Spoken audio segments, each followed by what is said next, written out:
Here at Stop My Crisis, I'm Vivian Gaspar, and I have with me Holly Pring, broker owner of Exit Realty Group of Bernardsville, New Jersey. Holly has been a broker in New York and New Jersey well over 30 years, and she is a designated expert in helping distressed homeowners, and also is a mother and grandmother of 12, and is also a wonderful Lions volunteer.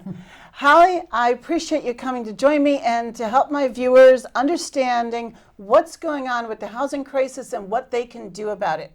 Tell me, what have you seen as a broker and as a designated expert? What's going on with the housing crisis still? And New Jersey is #1 for foreclosure, for regular and zombie foreclosure. Zombie foreclosure, of course, is when the banks are using such horrible tactics to scare people out of their houses. What have you seen in over your 30 years of dealing with all this? Well, and unfortunately, the housing crisis that we're still under is still very much going on. As you mentioned, I was a broker, an active broker in New York, approximately back in the early 90s and the mid 90s. We went through a very similar experience. And every place I would drive around, there was homes being boarded up. Wow. Foreclosures happening, and unfortunately what topped it off was the fact that people were getting the sheriff come to their home if they were still residing in the house with an eviction notice. Are you kidding? That actually happened? I mean, you always see about this stuff in the TV and the movies. I didn't know you actually actually saw this. Oh, I've witnessed it on numerous occasions. This is back in the time in New York. So going through this back then, and this was not only in one neighborhood, this was in all neighborhoods. It was in middle class and upper class families as well. So that was extremely frightening. So what happened was I had a lot of people, because I had 7 offices at the time. Wow, 7 offices. Yeah, 7 offices. You had quite the staff. Oh, definitely. Experiences. And 7 offices in addition to a mortgage company. So I had a lot of homeowners contacting me and asking me if I could help them. Now, keep in mind, this was quite some time ago. There was no such thing as a short sale back then. So I would contact on their behalf the lenders and talk with them, and we'd brainstorm. I would talk with the bank attorneys, and we finally came up with some form of a solution versus having families just thrown out of their homes all the time. Called it a short at that time, and so here we are now in today's market. And it's interesting because I just heard recently some statistics on 101.5, which is a radio talk station, where New Jersey's #1 in the highest real estate taxes in the nation. Right. We're #1 with the most families moving out of the state due to the high cost of living. We are one of the highest with the unemployment rate. However, we're the last, #50, with the form of a recovery going on currently. How many people have you helped? I mean, you've taken on such an active role that most other realtors in your position haven't. I would say close to over 1,000 families throughout the 2 decades. Wow! You know. So an average family has around 3 or 4 people in a household, right? Well, don't forget the little kitties and the doggies. Their housing gets disrupted too with all this too. Oh yeah! So we're talking at least 4,000 individual people, including the kids, and about half of people have dogs and cats. So wow, you've actually helped probably over 2,000 dogs, cats, and 4,000 people. Unfortunately, yes. But Where's your key? I wish I could have. I know I should get that superwoman. You're superwoman, the super broker. It's amazing what you've done. Well, you try to do your best to help families. I mean, it's all about people helping people. That's always been my motto, and I feel, and you know, in today's market, bringing you up to currently from the past. There is so many short sales and foreclosures happening still currently in our state, especially because that's where I'm predominantly doing most of this anyway. And the difficult part of it is that families are nervous. They have no idea what's going on. They're scared to death. They're frustrated. And what I'm seeing is the lenders are overloaded, understaffed, overwhelmed, and underpaid. So this has created a tremendous problem that we're now going through with this. So therefore, what happened, I think it was about 3 years ago, that Fannie Mae and Freddie Mac implemented a law back in June. I think it was in 2012. And what they did was, because of the delays and how long it's taking to do a process of a short sale, they imposed a mandatory ruling that once a full package is received by the lender, the negotiator had 30 days, as long as it was a complete package, had 30 days to give a response to the homeowner, and the homeowner got 5 days. You're right in the same category as me, helping people through this. And I've seen the same thing. I've worked for attorneys this whole time, and I've helped 350 families, so I know exactly what you're going through, but obviously for not as long a period of time. But it's the same thing. We're seeing the similar problems that the banks, aren't they rejecting the packages or saying they're incomplete? Well, that's the unfortunate part. When they implemented that ruling, in the beginning it was effective, it did work. Right. Although what I find very difficult to comprehend, and I get baffled at it, is that it's to justify the incompetence and the negligence on their behalf, and keeping in mind they're overloaded. However, that's always the answer. They're missing documents, and the process would take forever. And and on a short sale, and I'm sure with the loan mod, it gets to the point where the short sale, a buyer walks after a certain period of time. They have to. Because they get frustrated. Right. If they got their rate locked in, the rate's going to expire. There's a lot of variable reasons. However, but that seems to be the number one answer in every situation, is missing docs. So that's unfortunate. Do they also make it harder with the system that they accept the documentation?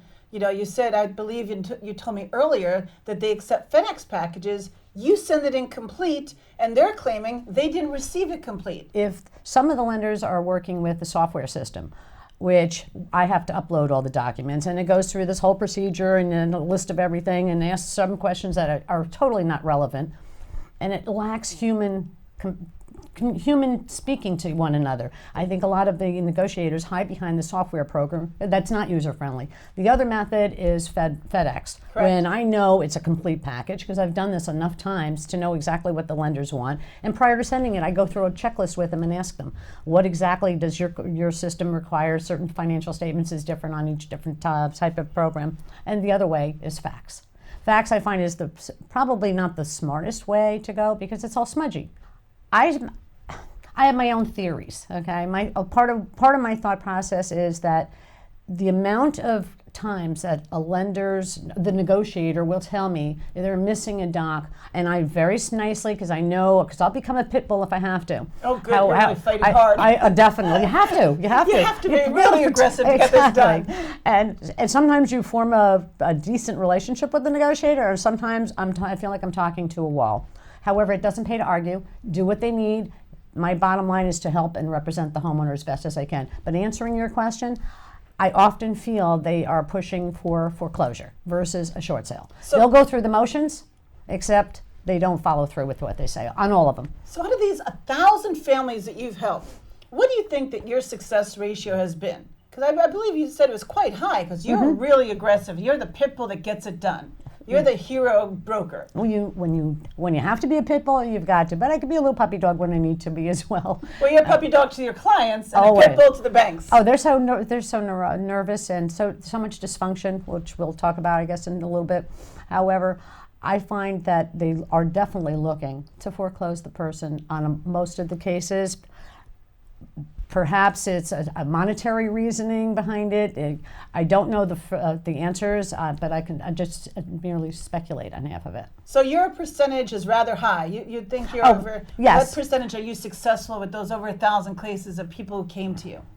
I have had only two. Two out of 1,000 you couldn't help? Two out of 1,000 families. Two What happened that did with not those? close. Well, that one particular one, when I arrived at the home, there was a husband and wife and their 2 children. Their children were teenagers.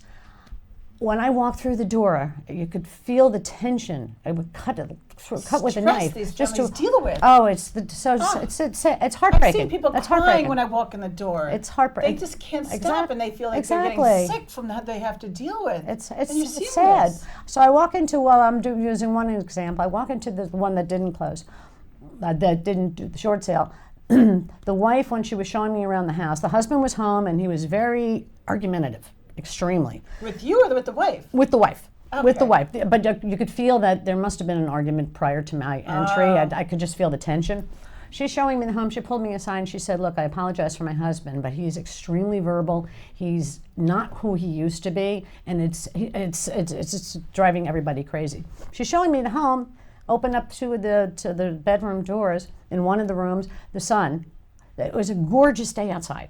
the shades were down, sitting in the middle of his bed. How old was he? I mean, he was approximately 15 years old. Oh, do you think he was depressed or just playing on the video games? Very depressed. Oh, he was visibly a depressed Visibly, 15-year-old? facial expression to me.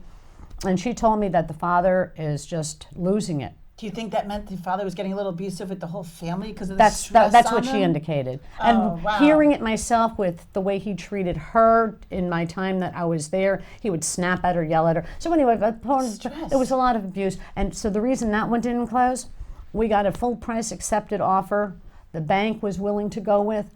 The owner was, it spited himself in the long run. He was so angry with the lender and how much torment it put he and his family through that he decided to foreclose because he figured it would be spiteful to them and cost them more money. Wow, what is the worst situation of stress caused? Because now we even have the situation of zombie foreclosures.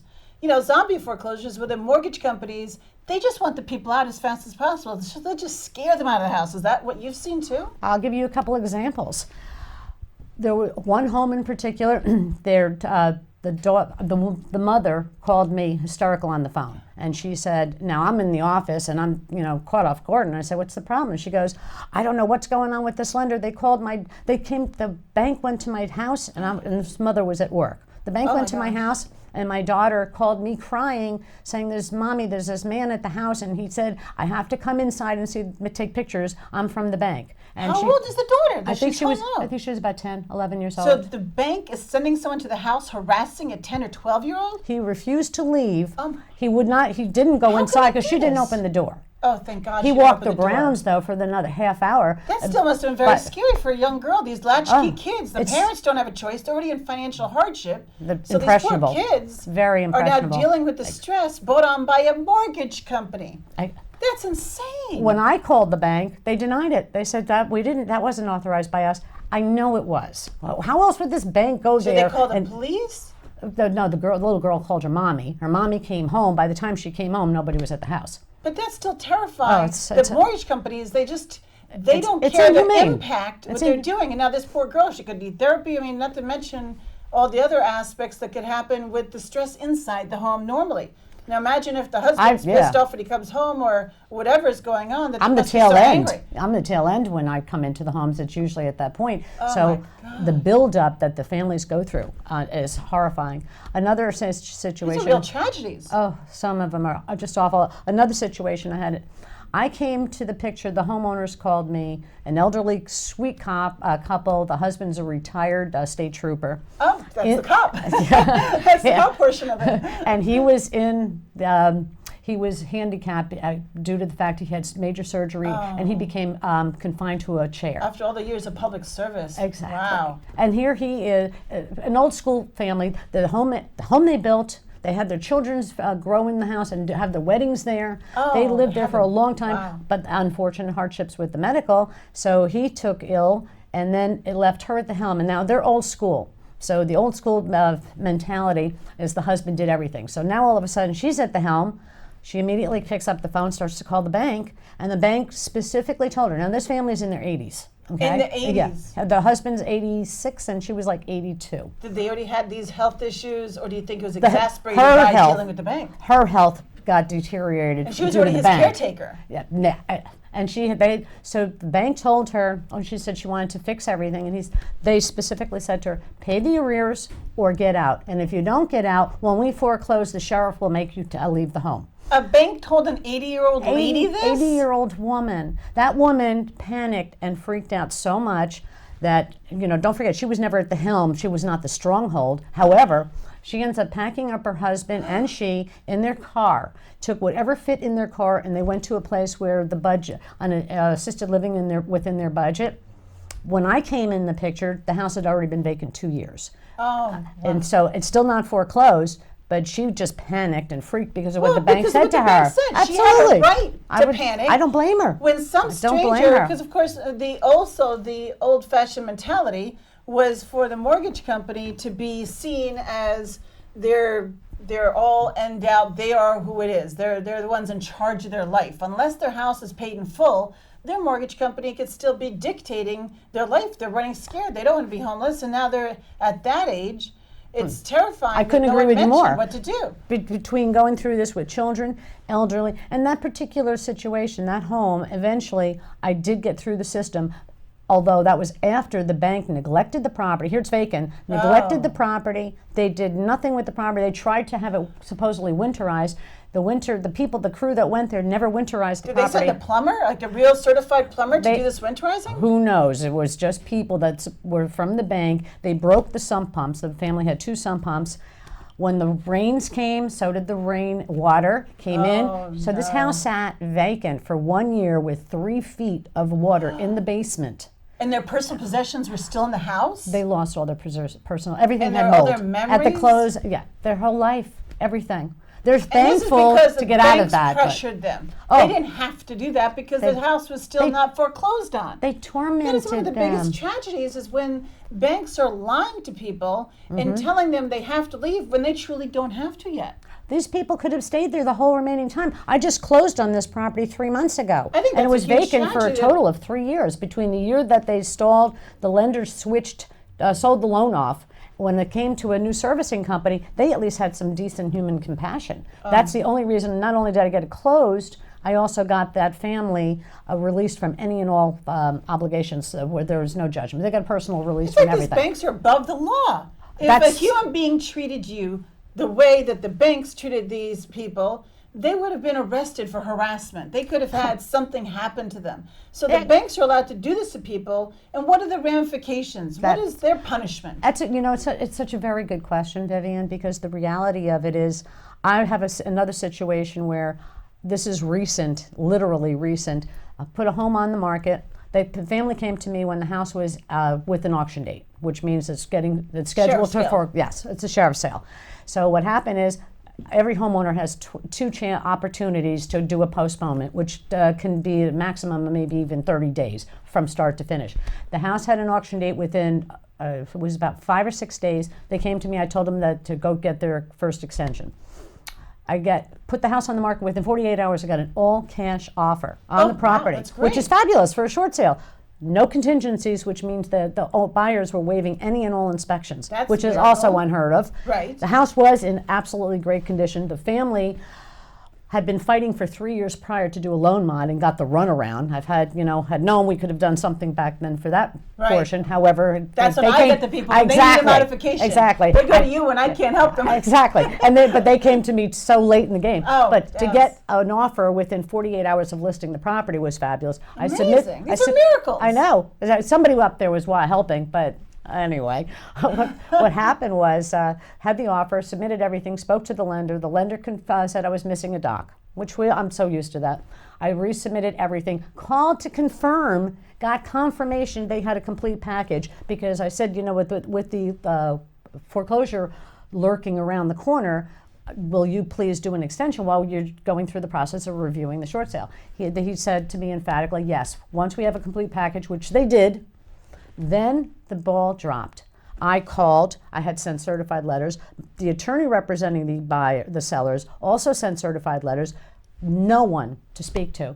The day before the foreclosure, the day before, the bank calls the owners and said, "We are really sorry, but we have to move forward with the foreclosure because it's an incomplete package. You're missing That doesn't documents." even make sense. There was an offer to sell. Well, thank Exactly. you, Holly. This was very much a pleasure. I appreciate it. And please tell me, what is the one thing you want my viewers to remember as someone who's helped over 1,000 families? Give me one takeaway real fast. Real fast, tips, contact your attorney and make sure it's a real estate attorney to find out what stage and level you're at, and then go to work to save your home, a loan mod. If you do not qualify, then call somebody that's a short sale expert that knows how to navigate through the system. And thank most you for having me. importantly, stay in the house. Never let them bully you Never. into a zombie foreclosure. Don't forget, last year, 2015, in New Jersey, 3,997 zombie foreclosures. Don't be 3,998. Exactly. Thank you, Holly. Thank you.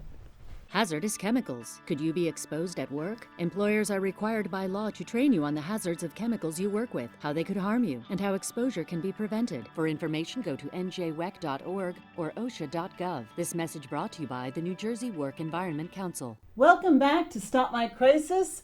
And I'm here with Harry Herbst of Harry Herbst and Associates. He's a health, life, and disability insurance broker for over 30 years. He's also a Vietnam veteran. Thank you, Harry, for your service. And as well as heavily involved with the Invalid Veterans Association organization. And Harry's here to tell us all about what's going on with the Affordable Care Act, as well as all the aspects of health insurance and how it's become a burden on a lot of families. Well, the Affordable Care Act, commonly called Obamacare, really has caused a hardship for small business owners. I call it the Unaffordable Care Act. And small business owners are really hemorrhaging. And as we said, they've taken a situation where business owners were in difficulty and they made it even more difficult. And the reality is when someone has their own policies, their own groups, and they're spending $5,000 a month and they get a renewal, and the increases have been about 15 to 20% a year. So if you had a That's substantial, 15 to 20% a year?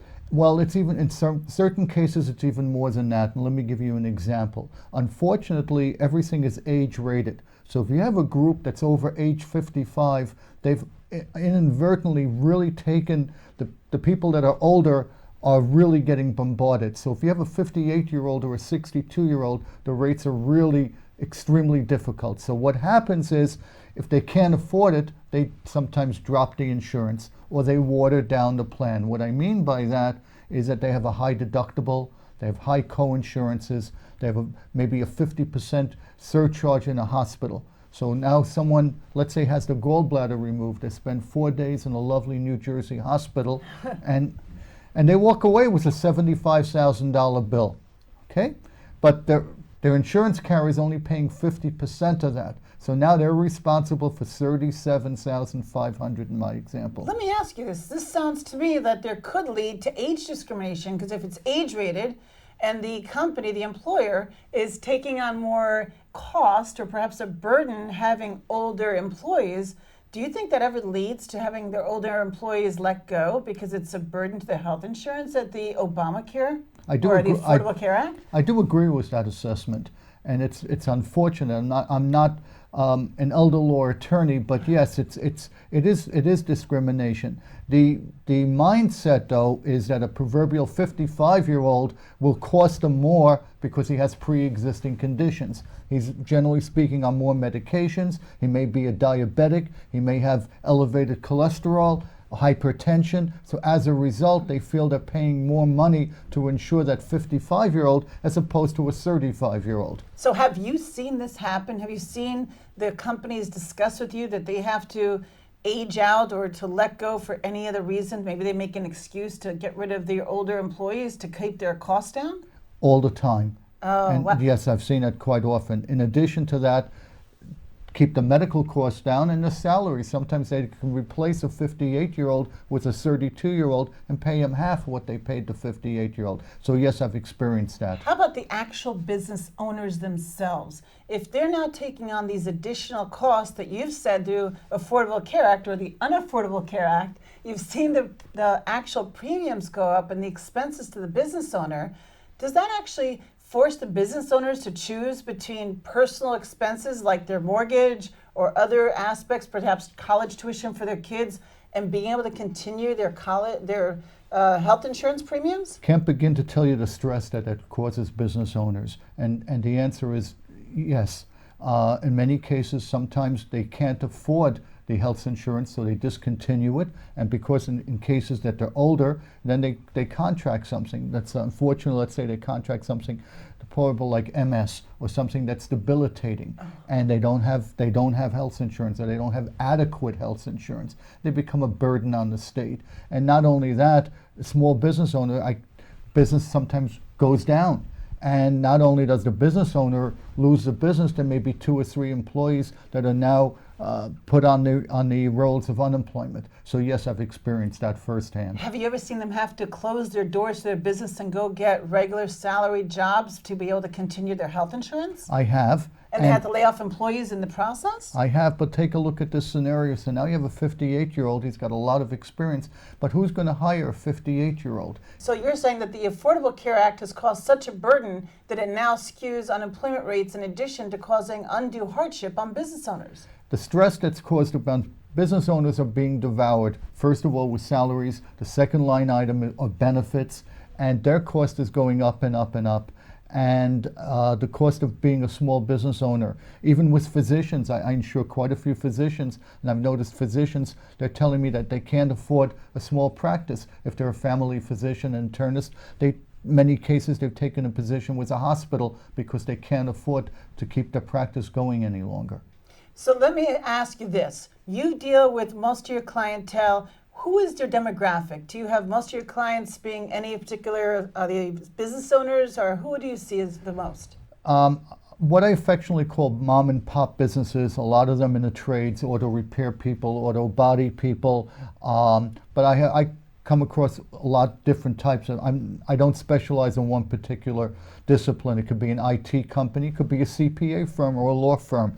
Unfortunately, they've been equally adversely affected in many situations. So it's a cross-section. I mentioned physicians, I mentioned dentists. Dentists are having a very difficult time, very competitive environment to be a dentist in New Jersey today. Well, let me ask the one more question that's really important in my mind.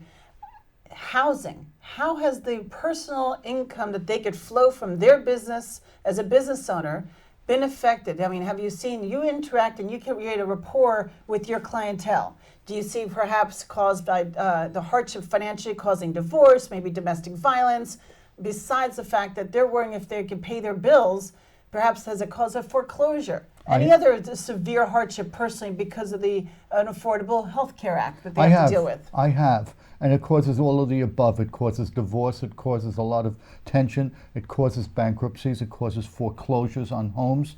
I've seen an example, I've had someone who unfortunately contracted cancer, didn't have adequate insurance, was in debt for about $250,000, had to cause bankruptcy. $250,000? Doesn't take that much today, Vivian. The cost of a hospital is about $17,000 a day, more than the Four Seasons Hotel. Unfortunately, was contracted with cancer, with stomach cancer, and it was really a horrendous situation, Vivian.